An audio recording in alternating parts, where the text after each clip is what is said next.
यह कोई साधारण रात नहीं थी। यह वो रात थी जब स्वयं भगवान ने धरती पर जन्म लेने का निश्चय किया। अधर्म के अंत के लिए, धर्म की स्थापना के लिए और युगों युगों तक अंधकार में डूबे मनुष्य के लिए आशा की लौ जलाने के लिए। मथुरा नगरी, जहां अत्याचारी राजा कंस का आतंक छाया हुआ था। कंस, जिसने अपनी ही बहन देवकी को कैद कर लिया था। क्यों? क्योंकि आकाशवाणी ने भविष्यवाणी की थी, देवकी का 8वां पुत्र ही कंस का अंत करेगा। कंस ने भय से कांपते हुए अपने रथ को दौड़ाया और देवकी वासुदेव को बंदी गृह में डाल दिया। एक एक कर देवकी के 7 पुत्रों को जन्म लेते ही निर्दयता से मार डाला गया। देवकी और वासुदेव ने अपनी संतानों को खोकर भी भगवान की महिमा में विश्वास नहीं खोया। उनका विश्वास अडिग था। भगवान कभी अन्याय के आगे झुकते नहीं। अंततः वह रात आई, आधी रात के समय, जब समूचा ब्रह्मांड मौन था। देवकी के गर्भ से प्रकट हुए स्वयं भगवान श्री कृष्ण। उनकी आंखों में करुणा थी, उनके चेहरे पर अद्भुत मुस्कान। वासुदेव और देवकी निहाल हो गए, परंतु भय का साया अभी भी मंडरा रहा था। तभी श्री कृष्ण ने अपने माता पिता से कहा, माता, चिंता मत करो, मुझे गोकुल ले जाओ। मेरा लालन पालन यशोदा और नंद बाबा के घर होगा। कृष्ण को गोद में लिए वासुदेव ने जैसे ही कदम बढ़ाया, बंद दरवाजे अपने आप खुल गए।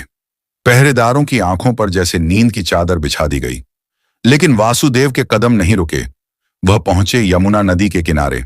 यमुना जी ने भी भगवान का स्वागत किया। उनकी लहरें 2 भागों में विभक्त हो गईं, जैसे खुद रास्ता बना रही हों।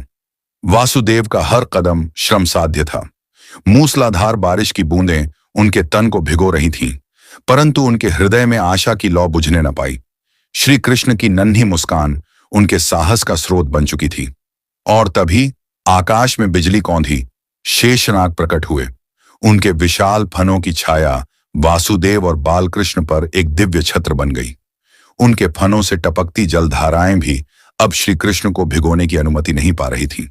वासुदेव के हर कदम पर शेषनाग की छत्र छाया थी, जैसे स्वयं सृष्टि के रक्षक शेषनाग भगवान श्री कृष्ण के स्वागत में पधारे हों। यमुना की लहरें शांत हो गईं और धरती भी कुछ पल को थम गई। अंधकार, वर्षा और भय सब कुछ नतमस्तक हो गया। उस दिव्य छाया के नीचे वासुदेव हर बाधा पार करते चले गए, क्योंकि वह यात्रा केवल एक पिता की नहीं थी, यह स्वयं भगवान की लीला थी। गोकुल में यशोदा ने उसी रात एक कन्या को जन्म दिया था। वासुदेव ने श्री कृष्ण को यशोदा के पुत्र से बदल दिया। मां यशोदा की ममता में वह शिशु समा गया। वासुदेव लौटे और जैसे ही जेल में पहुंचे, सब कुछ पहले जैसा हो गया।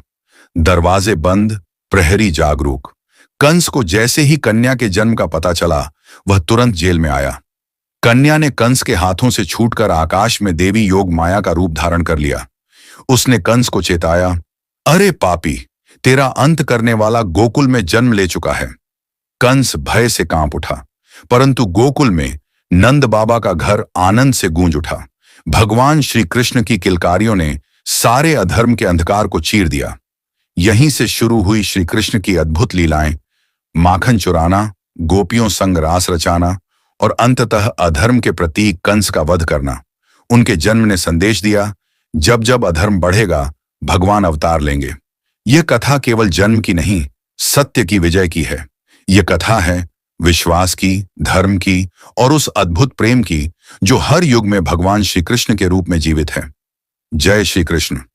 अगर आपको यह कथा पसंद आई हो तो लाइक और सब्सक्राइब करना न भूलें। कमेंट में बताइए, भगवान श्री कृष्ण किसके अवतार थे। जय श्री कृष्ण।